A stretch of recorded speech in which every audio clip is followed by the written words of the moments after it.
নমস্কার, আমি গল্প বলবো। এক নেকড়ে ও একটি ভেড়া।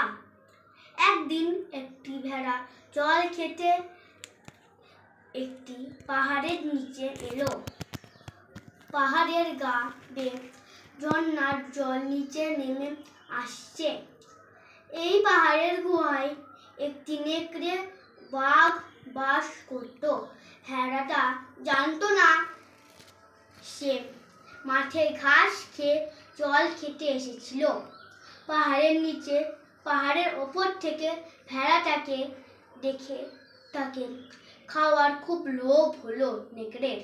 হয়তো এই প্রাণীটাকে হত্যা করতে মন সায় দিল না। নেকড়ে সে ওর দোষ খোঁজার চেষ্টা করলো। সে বলল, তুই আমার খাবার জল ঘোলা করলি, তোকে শাস্তি পেতে হবে। ভেড়া বলল, জল তো ওপর দিকে যায় না, আমি তো নিচে আছি। জলের স্রোত ওপর থেকে নিচের দিকে প্রবাহিত হয়। নেকড়ে তার ভুল বুঝতে পেরে কথা ঘোরালো, 1 বছর আগে তুই আমাকে গালাগালি দিয়েছিলিস, তোকে এখন মারব আমি।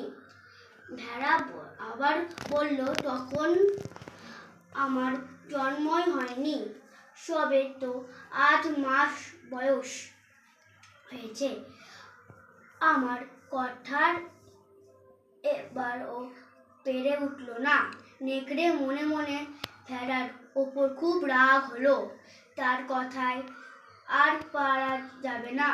ভেড়ার সঙ্গে সে এবার বলল, তোর বাবা আমায় খুব গালমন্দ করে পালিয়েছে, তোকে আমি আর ছাড়ব না।